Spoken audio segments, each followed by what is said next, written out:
We just started the series last week, and the very reason why we have this series is because next generation is not a side issue in this church.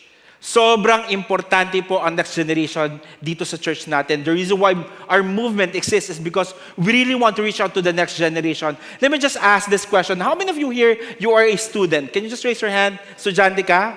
Sige, taas nyo lang. Yan. Ang dami. Feeling estudyante. O yan, dumami talaga pag feeling estudyante. But kidding aside, the very heart of this series is for us to at least convey this vision how the next generation is very important to God. And at the same time, we want to take part in preparing and empowering the next generation for them to understand the God-given purpose na meron para sa kanila. So for the next 2 weeks, from now on, and then the next 2 weeks pa po, pag-uusapan pa rin po natin ang next generation because we really believe that the next generation should be set aside for God alone and not for this world. Because sobrang mahalaga sa puso at isipan ng Panginoon ang next generation. That's why we will never stop sharing the gospel, fulfilling the calling that God has placed in our movement, in reaching the next generation. For today, what we're going to talk about a very familiar story, and the story is all about the story of David and Jonathan. It's all about friendship. Can I ask everyone to stand up and open your Bibles in 1 Samuel chapter 18, verses 1 to 5. If this is your first time, meron po ba ditong first time kayo? If this is your first time, sobrang welcome po kayo dito. Sobrang excited kami na makasama kayo dito and hoping that this will not be the first time na a-attend po kayo dito, but it's gonna be, you will see as well the opportunity that God is giving us in order for us to grow as a person. And I pray that at the end of the day, siglit lang tumalon yung keynote ko. Cheng, paki-adjust na lang. Okay. At the end of the day, I really want you to understand sa sobrang welcome po kayo dito. Okay? So we have a keynote presentation for you so that you can follow us. And it says here in 1 Samuel chapter 18, it says here, as soon as he finished speaking to Saul, the soul of Jonathan was knit to the soul of David, and Jonathan loved him as his own soul. And Saul took him that day and would not let him return to his father's house. Then Jonathan made a covenant with David because he loved him as his own soul. And Jonathan stripped himself of the robe that was on him and gave it to David, and his armor, and even his sword, and his bow, and his belt. And David went out and was successful wherever Saul sent him, so that Saul set him over the man of war, and this was good in the sight of all the people, and also in the sight of Saul's servant. Let's just pray. Lord, we just want to say thank you for this opportunity, Lord, that you've given us.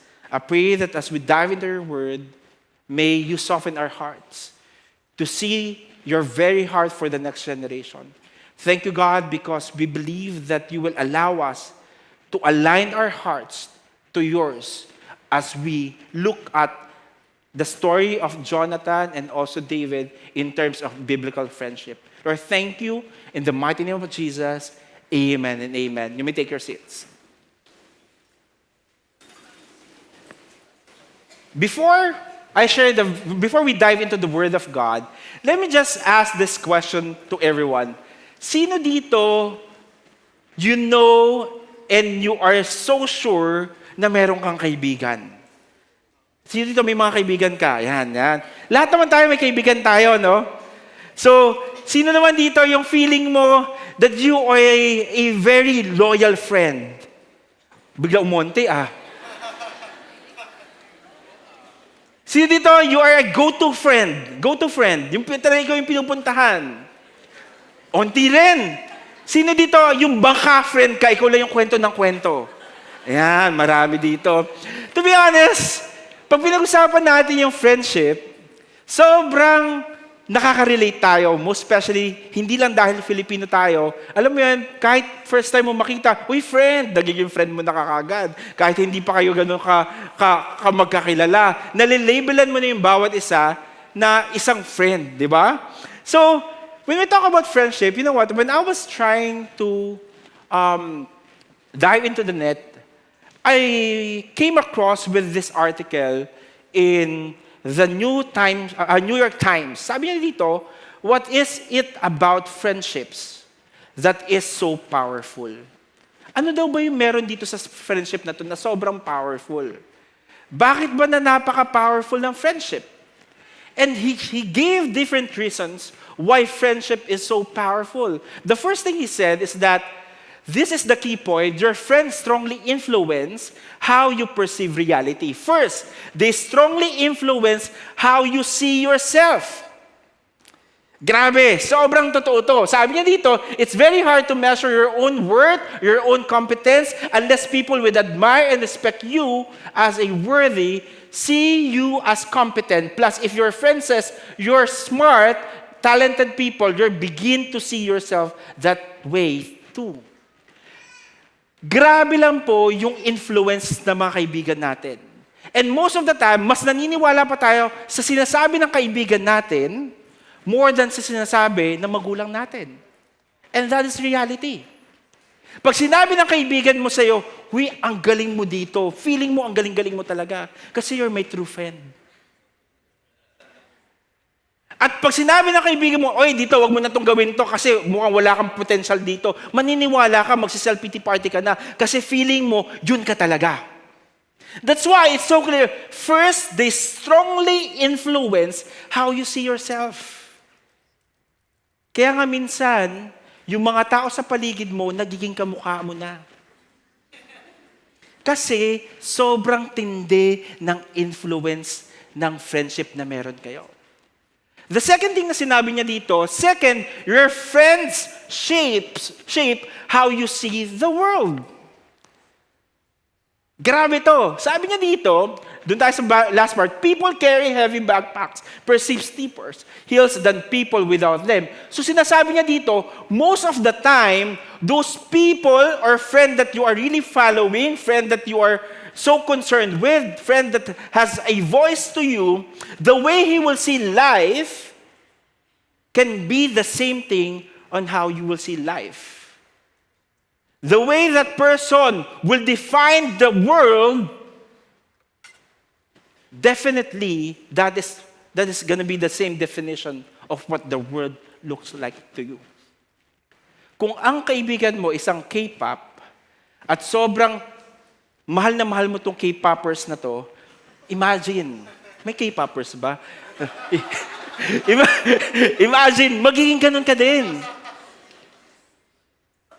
Kasi kung ano yung tingin nila sa mundo, malaki influence niyan, ganun din yung magiging tingin mo sa mundo. And not only that, yung last na nilaki niya dito, third, our friends alter our desires. Desire is not, sabi niya dito, namimimik daw. We want what other people want and tell us is worth one thing. If you grow up around friends who naturally aspire to be doctors and accountants and engineers, you are probably going to aspire to such things too. Hawa-hawa lang yun. Ika nga. Kung ano yung dinidesire nila, as long as that you are being connected, then, most probably, eto rin yung pwede mong gawin. Narinig niyo na ba yung term na, magkaibigan kami, isa na nga butukan namin yan eh. So, ibig sabihin, iisa na yung language ninyo, iisa na yung pag-iisip ninyo, iisa na yung direction ninyo, isa na yung gusto nyo gawin sa buhay. That's why I'm gonna try to look at it and relate it with the next generation. Friendship plays a crucial role in the lives of the next generation, especially in fulfilling God's given purpose. Kung ang friend mo ang nagsha-shape sa'yo, nagbibigay sa'yo ng desire, nagbibigay sa'yo ng definition of what the world is, the question is, nasan yung picture ni Lord in that friendship? That's why it's very crucial for the next generation to understand the real definition of friendship. And not just for the next generation, and even for all of us. That's why our heart's desire is to see the next generation fulfill God's purpose in their life. Ang pinaka nakakatakot po makita natin yung sarili natin ay yung maintindihan natin na tayo yung taong walang purpose sa buhay. You just go with the flow. You just allow other people to define you. You just allow other people to point you there and here and there because you don't know your purpose.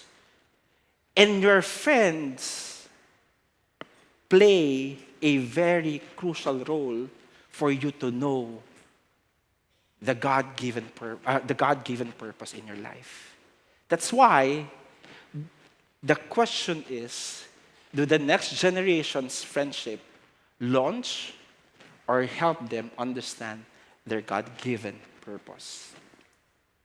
Or let me paraphrase this question. Ikaw ba bilang isang kaibigan, are you being used? Are you allowing God to use you so that those people around you will understand their God-given purpose? That's why, as we dive into the Word of God, we're going to look at the story of David and Jonathan. David and Jonathan, at kung ano po yung tinatawag na naging relationship nila, which is a biblical friendship. A biblical friendship that is pointing towards to a God-given purpose. And not only that, we need to understand as well that in this facet, kailangan natin magkaroon ng perspective and view. Ano ba itong biblical friendship na pinag-uusapan in terms of David and Jonathan? Ano ba yung God-given purpose na binigay kay David na nakatulong sa buhay, na nakatulong si Jonathan sa buhay niya? In order for us to really understand, as we dive into the Word of God, we will look back muna. Titingnan muna natin kung ano ba yung nangyari dito. What had happened in the story that we read a while ago? First thing is David prominence. Ibig sabihin ng David prominence, this is a time wherein we need to dive into the story of David. Diba? He was a shepherd, he's trying to shepherd the flock, but God gave him the opportunity in order for him to be anointed.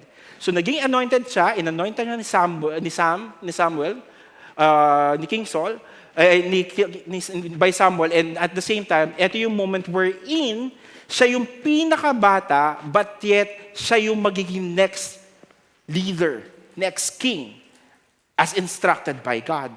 And with that, what had happened, nagkaroon din ng opportunity si David to fight Goliath.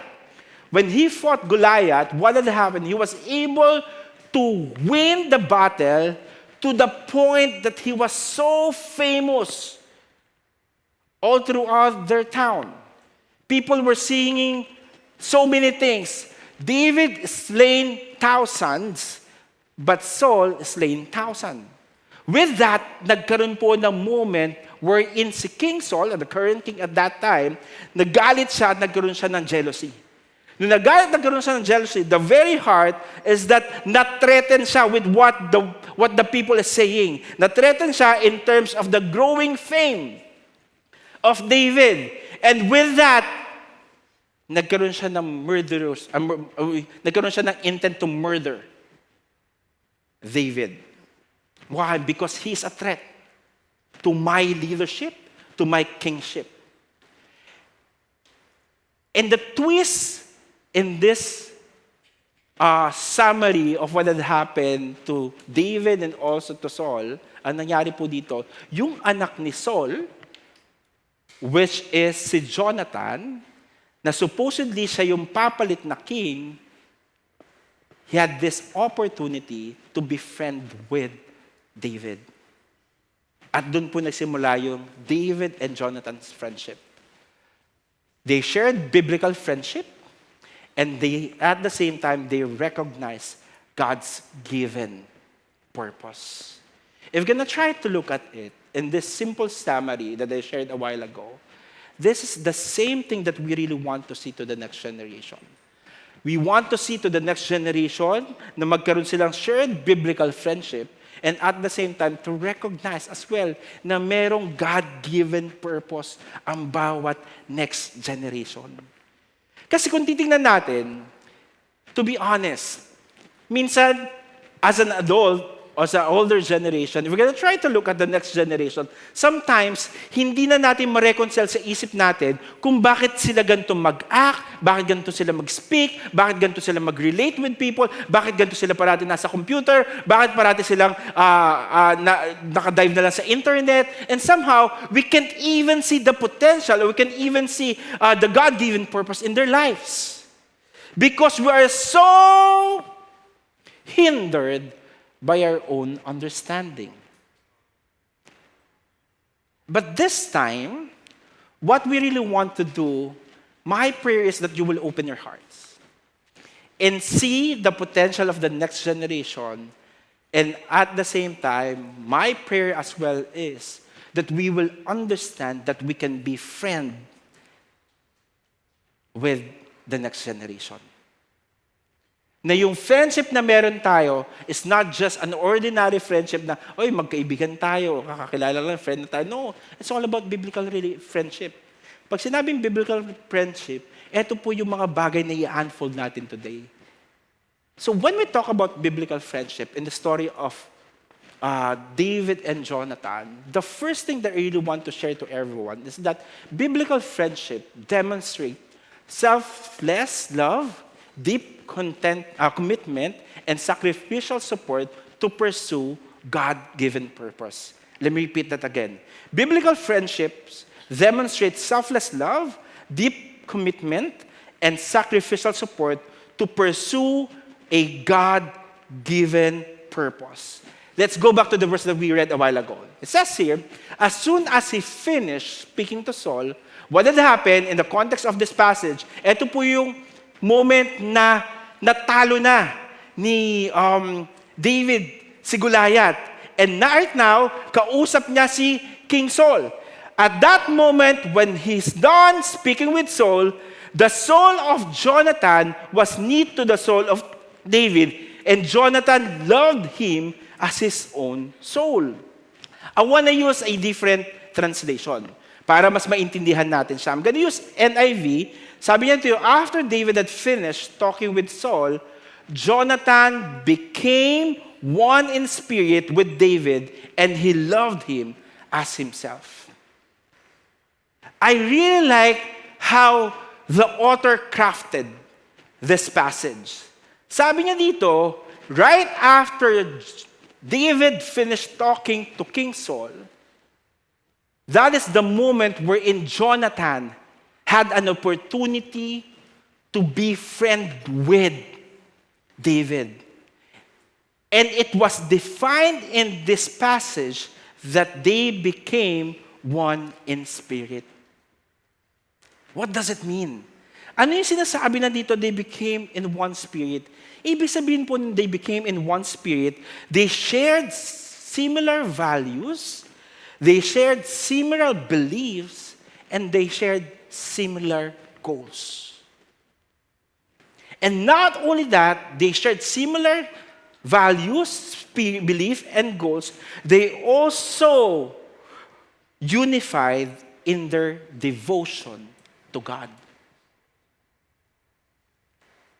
That shared spirit will transpire as well in this desire to see God's plan being fulfilled in their lives.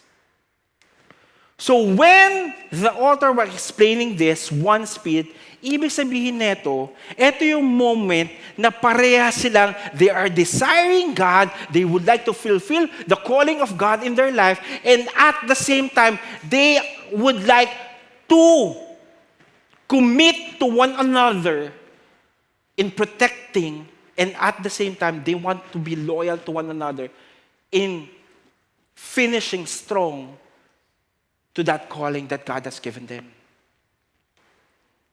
Because even back then, Jonathan has a relationship with God already.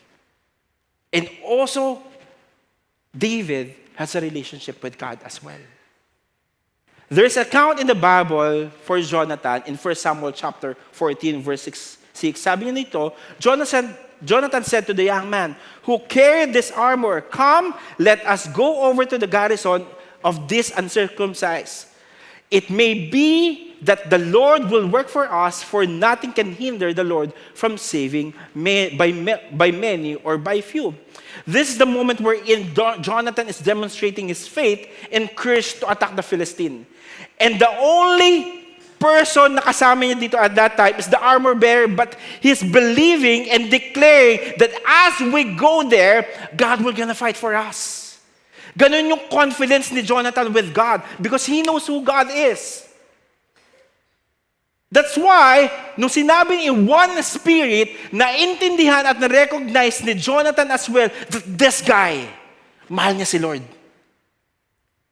And not only Jonathan, even David. If we're going to go to the account of David in 1 Samuel chapter 17, verse 26, and David said to the man who stood by him, "What shall be done for the man who kills this Philistine and takes away the reproach from Israel?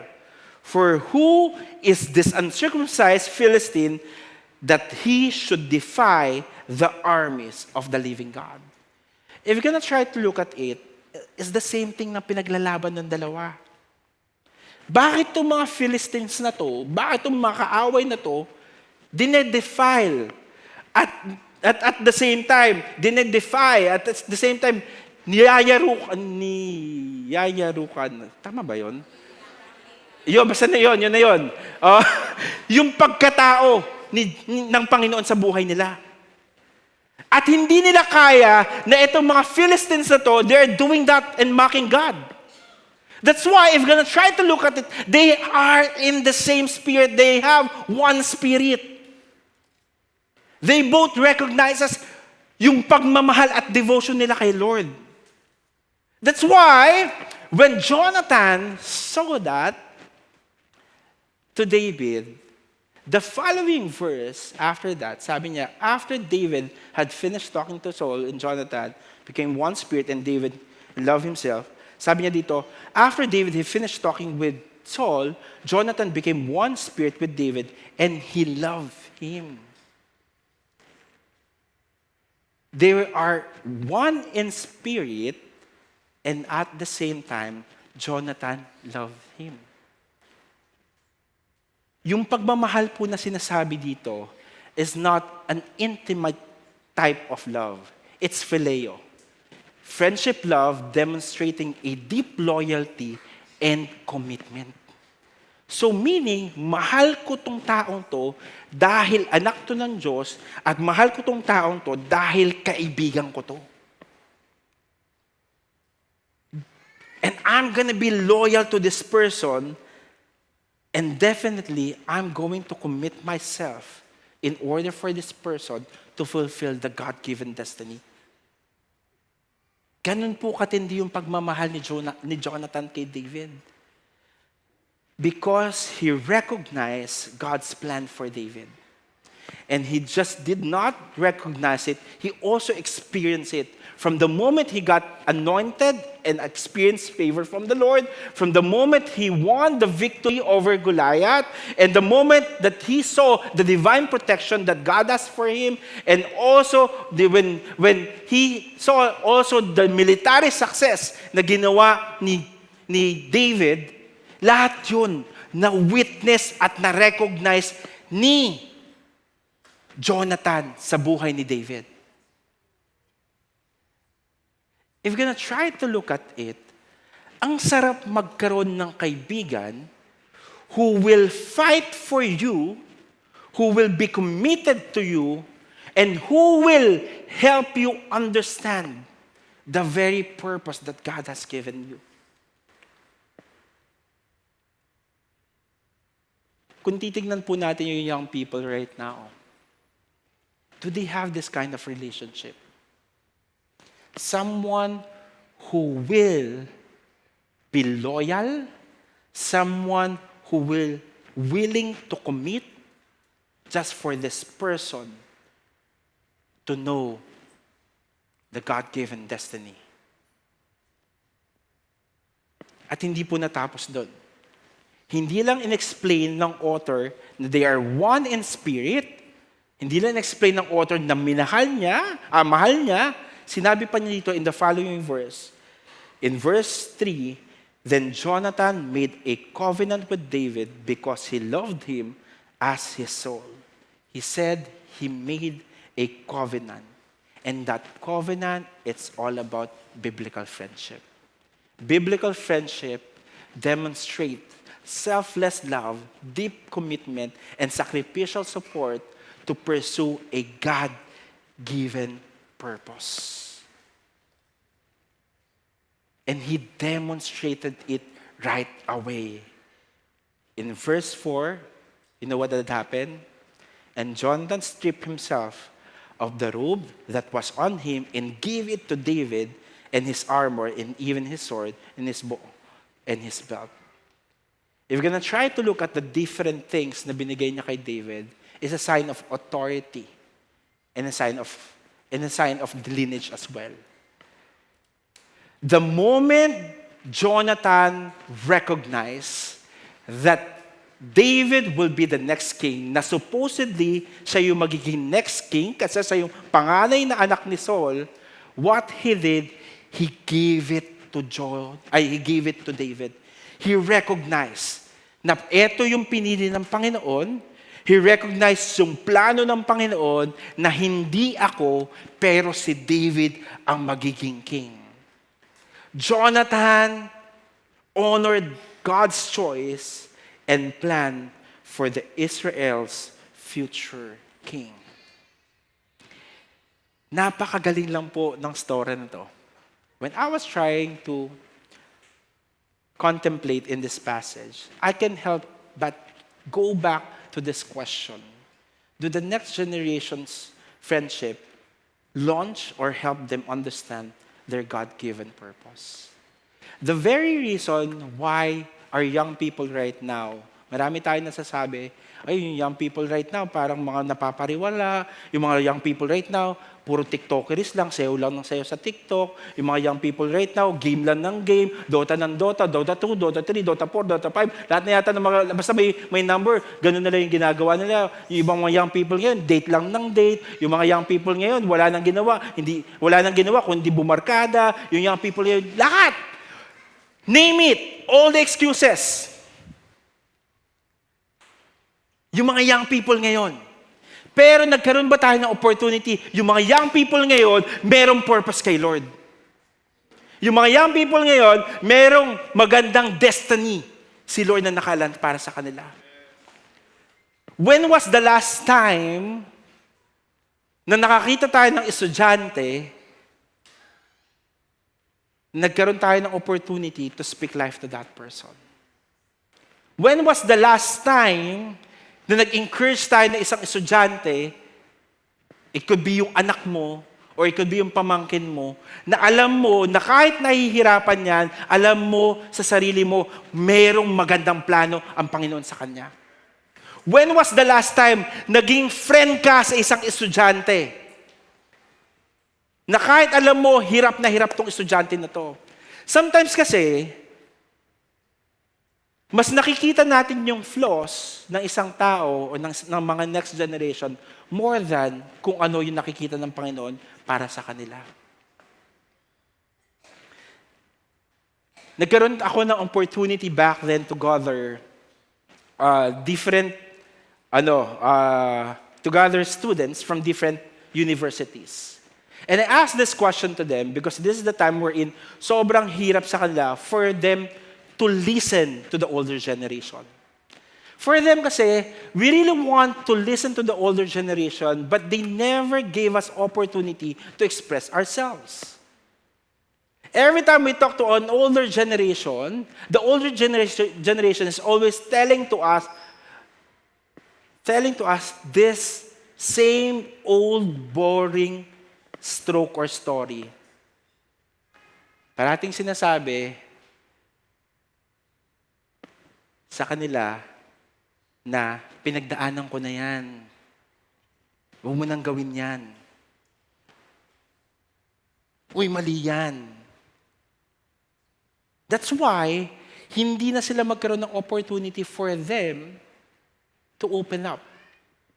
Pero in reality, the next generation is looking for ates and kuyas who will listen to them, who will process with them, who will journey with them, who will be there and willing to fight for them.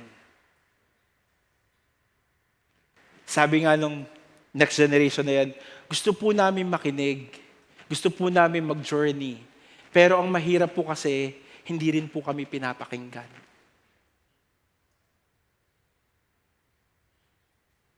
Are we getting this? If we see, and if we can just hear the heartbeat of God, like Jesus, He went to the kids and started conversing with the kids. Because Jesus loved the next generation. When was the last time we went together with a younger person and start to chat or talk to that younger person? Have you ever had an opportunity na hayaan sila magkwento na magkwento? Na sobrang saya lang nila magkwento kasi alam nila meron silang permission to share their story. Mali man to, tama man to, pero at least nakapag-open up ako.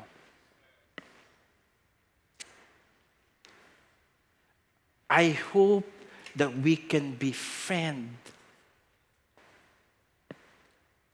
to the next generation.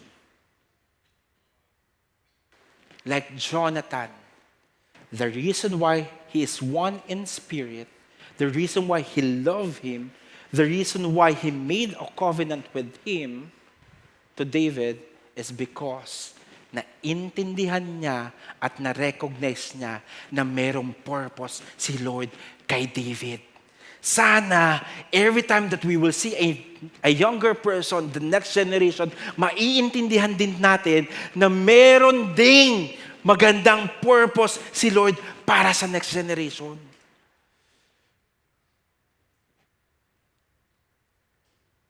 For the past 14 years of my life, I was a campus missionary and a youth pastor.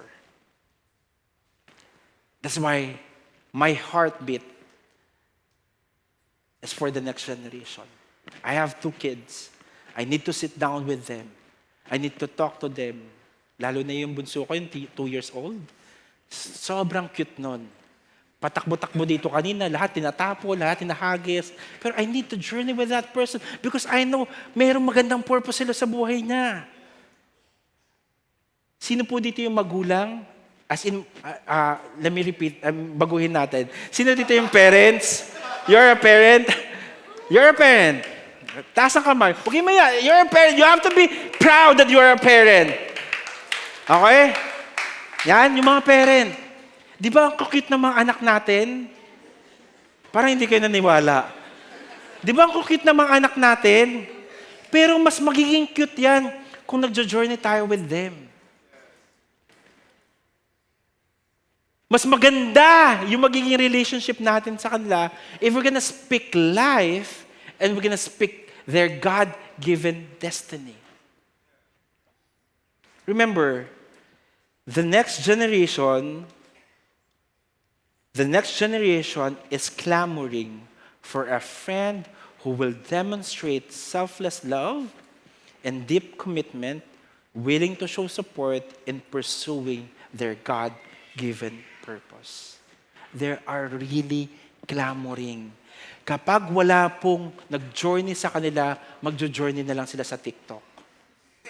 That's reality.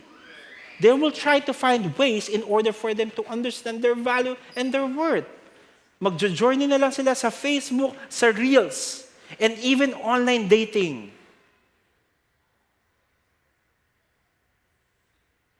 We have a role to play.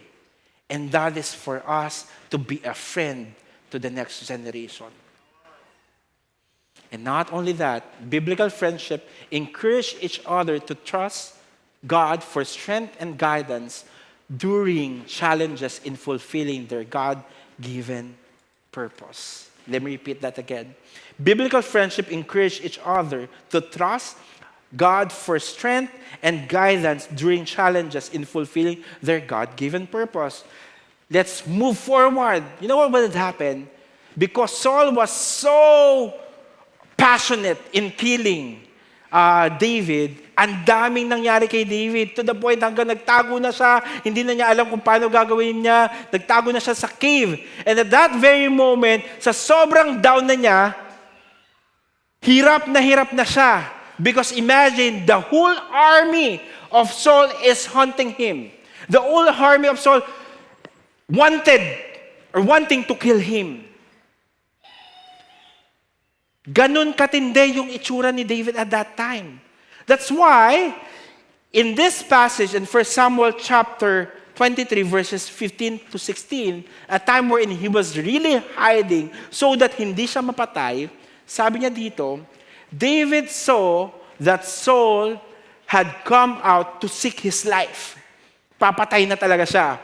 David was in the wilderness of Ziph and Horesh, and Jonathan, Saul's son, rose and went to David at Horesh and strengthened his hand in God. This passage is just telling us the commitment and loyalty of Jonathan to David. At the very moment wherein his dad is trying to pursue, to kill David, Jonathan is so passionate as well to find David so that he can strengthen his hand in God. In other translation, in NIV, in order for him to help David find strength in the Lord. Ang ginagawa ni Jonathan, dahil alam niya yung tatay niya, papatayin to si David, si Jonathan, hahanapin niya si David dahil down na to at i-remind niya si David sa lahat ng promises ni Lord sa buhay niya. The very heart of Jonathan is for him to find strength in the Lord. Because he was so down. In the following verse, in 17 to 18, sabi ni Jonathan, and he said to him, do not fear, for the hand of Saul, my father, shall not find you. You shall be the king over Israel, and I shall be next to you. Saul, my father, also known this, and the two of them made covenant before the Lord. David remained at Horesh, and Jonathan went home. The very first thing Jonathan reminded David is for him to not to be afraid. Why? Because the God he is serving is a God who is sovereign in everything. He will still be the next king. And he promised and he reminded even David, he will be next to him. Hindi ako yung magiging king kahit ako yung anak ni Saul. Mangyayari at mangyayari pa rin to. Jonathan is declaring God's sovereign plan in the life of David. Ganon katindi yung pagmamahal at commitment ni ni Jonathan kay David. And hoping na ganun din tayo every time that we are talking to the next generation. My prayer is that every time we will see the next generation losing hope, not just losing hope, but even doesn't know what to do, napapariwala, nahihirapan sa buhay, my prayer is that we will be there for them so that they will find strength in the Lord. so that they will be reminded that the God that we are serving is sovereign over everything that is happening in their life. The funny thing about us, even in our culture, sometimes, nahihirapan na nga yung bata, pinapagalitan pa natin. Nag-aaral ang bata, trying everything that he can. But because you have a high expectation, then you say, ano ba naman yan? Yan lang hindi mo magawa. Are we speaking life to our kids? Or maybe we can change it. Anak, kaya mo yan. Anak, I can help you with this. And every time we see the next generation is so down, alam niyo ba, there's certain video na nag-viral in TikTok. A certain influencer who confessed in front of his page na he doesn't believe in God. Because he was born in Thailand, at bakit ba daw sobrang nagbibigay tayo ng gratitude sa Panginoon na dapat sa atin naman, tayo naman daw ang may merit nun. So ganun yung atake niya. Estudyante to, influencer. You know what, when I was looking and watching that video, tinignan ko yung mga comments, sobrang grabe talaga yung bashing. Sobrang tindi na niyayari itong batang to because of the belief na meron siya. But in reality, when I was watching that video, I can't help but cry. Because this person doesn't even know who God is. This person doesn't even encounter who God is. This person doesn't even experience the power of who God is. That's why he has that kind of mindset. I was really crying in tears and praying, my prayer, Lord, that this person will really encounter you. Can I make a confession? You know what? The funny thing about me, ako lang po to. Because I know how influential Justin Bieber is. Pinagpiprayan ko si Justin Bieber dati. That's reality. Because sobrang tindi na influence niya. To the point, nag-PM ako 3 times. Sa page niya, saying a little prayer. Why?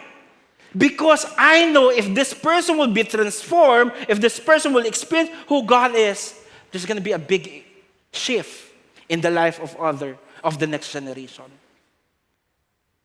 Kahit sa mata ng tao, sobrang pangit na nangyayari sa next generation, ang question is, handa ba tayong gamitin ng Panginoon so that this person, so that the next generation will understand, even they're losing hope, God is still the answer in the question that they have.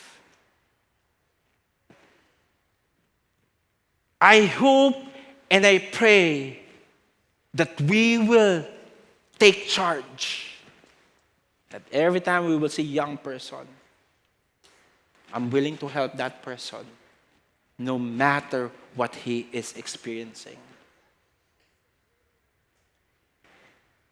And the very reason why Jonathan was able to do this is because if we look back in 1 Samuel chapter 20 verses 12 to 13, sabi niya dito, then Jonathan said to David, I swear by the Lord, the God of Israel, that I will surely sound out my father by this time, the day after tomorrow. If he will favorably dispose toward you, will I not send you word and let you know? But if my father intend to harm you, may the Lord deal with Jonathan, be it every so severely, if I do not let you know and send you away in peace. May the Lord be with you as he has been with my father. The reason why he's doing everything that he can, very committed to really share the word to David is because of one specific reason. Because this is a commitment of Jonathan to the Lord more than David. He is committed to the Lord that I will protect, that I will help, that I will do everything that I can for me to be a blessing to this person. Kaya kung sinabi niya dito, I swear by the Lord, the God of Israel. At sabi niya dito, kapag hindi ko ginawa to, sabi niya, may the Lord deal with Jonathan. Lord, kapag hindi ko finulfill tong calling na to, not to be accountable to this person, ikaw na mag-deal sa akin. To all the parents in this place, we are accountable to our kids. To all the titos and titas in this place, we are accountable to our pamangkins. To all the ates and kuyas, we are accountable to the next generation.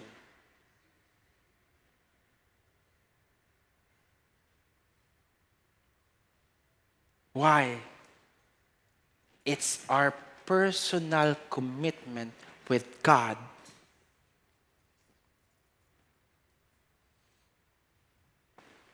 Yan po yung reason kung bakit mahal niya si David, kung bakit niya to ginagawa. Kasi commitment niya to kay Lord. The question is, are we committed to God in partnering with Him in raising a godly generation?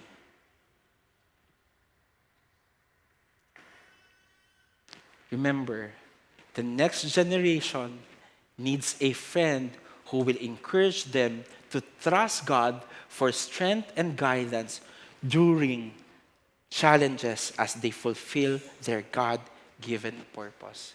Kung naniniwala po tayo, mayroong God-given purpose si Lord sa next generation, can we commit ourselves before God?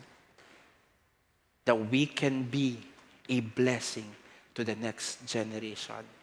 As I end, let me just share to you this picture. This is Gian. Nagpaalam po ako.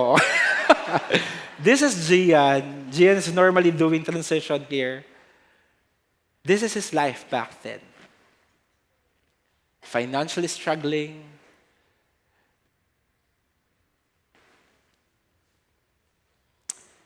May mga challenges in academics as well. May mga challenges sa buhay.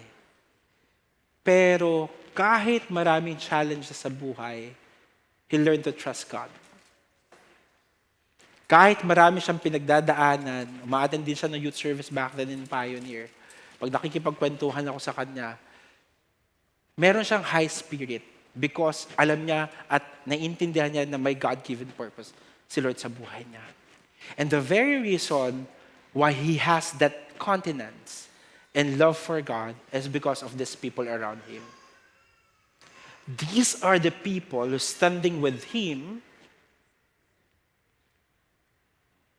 partnering with him, pouring out their lives to him, just for Gian to know God's given purpose in his life.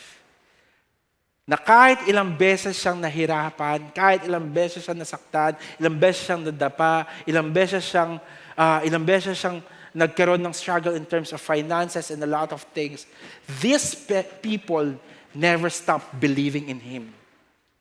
These people never stopped declaring God's goodness and faithfulness in his life. And because of that, he was able to understand the very purpose and calling na meron si Lord para sa kanya. That's why he answered the call to be a full-time campus missionary. And right now, reaching to a lot of people. He's spending his time, money, resources just for him to make sure that every opportunity that God will give him, he may be able to speak life and encouragement to the next generation. At hindi po natapos yon. Another reward that God has given him because of those people around him, napangasawa niya si Pao. Di ba? Ang sarap pag naintindihan mo yung purpose ni Lord, may reward ka pang pangangasawa. Kaya sa lahat na hindi pa naintindihan ang purpose ni Lord, aba naman, huwag muna kayo pumuok sa asawa, kay Lord muna. But kidding aside, the reason why Gian can stand here on stage and even preach the gospel is because may malaking factor and impact doon sa mga taong nag-journey sa kanya even when he was a student. The question right now, are you journeying with the next generation? Are you taking time to speak life and encouragement to the next generation? And finally, are you being a godly friend to the next generation? That can demonstrate selfless love, deep commitment, and sacrificial support so that they will understand their God-given purpose. A godly friend that will encourage the next generation to trust God if they need strength and guidance, so that whatever challenges they will experience, they can hold on to the great foundation of their life, and that is the cornerstone. And finally, are we friends to the next generation that will introduce the ultimate friend, and that is Jesus to them?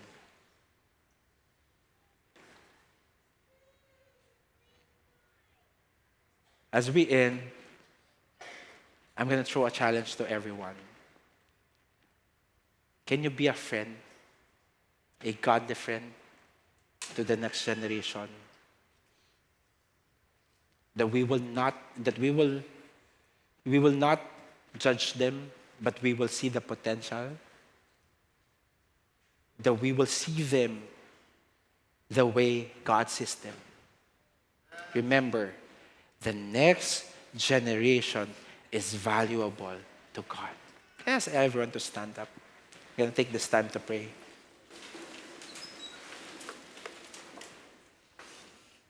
I want you to close your eyes and bow your heads. It doesn't matter what generation you are right now. It doesn't matter if you're a seasoned citizen, you're married, you're single, you're a student. But I really believe all of us here, we can say a younger version of us, a younger generation. If you are here, you are saying, Lord, I want you to use me. I want to be a friend, a godly friend to the next generation after me. If that is you, can you just put your hands in your heart? You're going to take this time to pray. And you're saying, Lord, gusto po gamitin mo. Ayoko mag-speak ng curse, but I really want to speak life to them. Father, this is our prayer. Kung ano po yung heartbeat ninyo para sa next generation, maging heartbeat namin. Turuan niyo po kami, Panginoon, na makita kung ano yung mga bagay na nakikita niyo to the next generation. Tanggalin niyo po, Panginoon, yung mind namin na sobrang matinding mag-judge, na walang potensyal, walang kayahan, walang patutunguhan, basura lang ang next generation. But I pray that you will shift our minds and our hearts to the point that we will have a compassionate heart, a compelling mind that will really honor you in terms of discipling the next generation. Lord, here we are.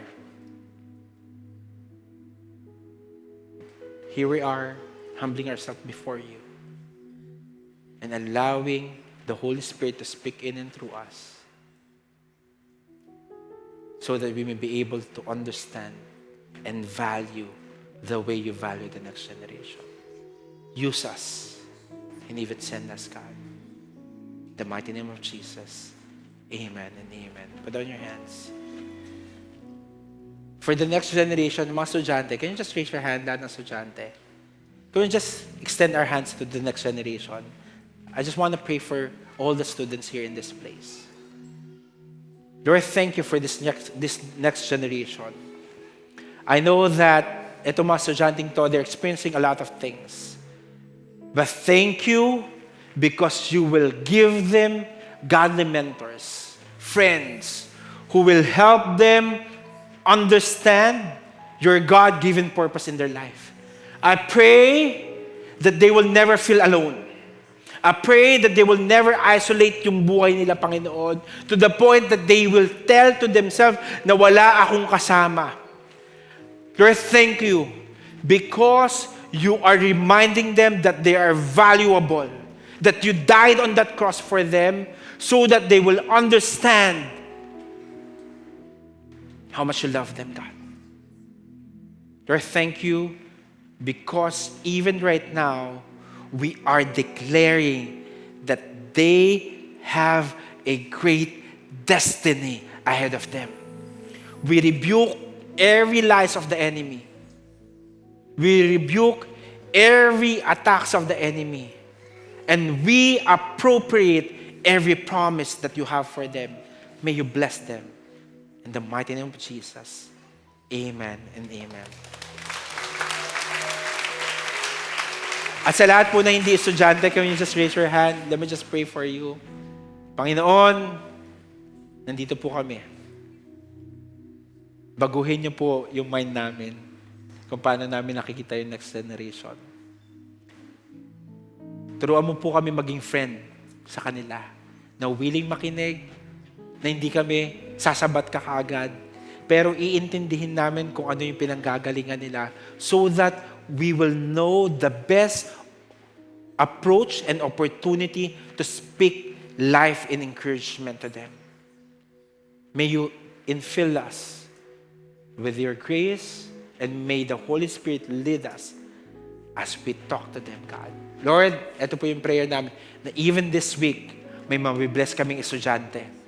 Even this week, magkakaroon kami ng opportunity sa anak namin, sa pamangkin namin, sa mga kilala namin, na-reach namin, Panginoon, para ma-introduce kung sino kayo sa buhay nila, Panginoon. Lord, maraming pong salamat. In the mighty name of Jesus, amen and amen. We just want to say thank you. Thank you for believing sa next generation. I hope that as we go out from this place, tayo po mismo ang sisigaw na merong matinding pag-asa ang next generation dahil ang next generation ay para sa Panginoon. So just lift our hands to Him. Lord, thank you for everything that you're doing. We're just so excited to see how you're gonna move in and through us. May the Lord bless you and keep you. May the Lord make His face shine upon you and be gracious to you. May the Lord turn His face towards you and give you peace. In the mighty name of Jesus, amen and amen. God bless everyone. See you next week. We will continue our series, New Gen.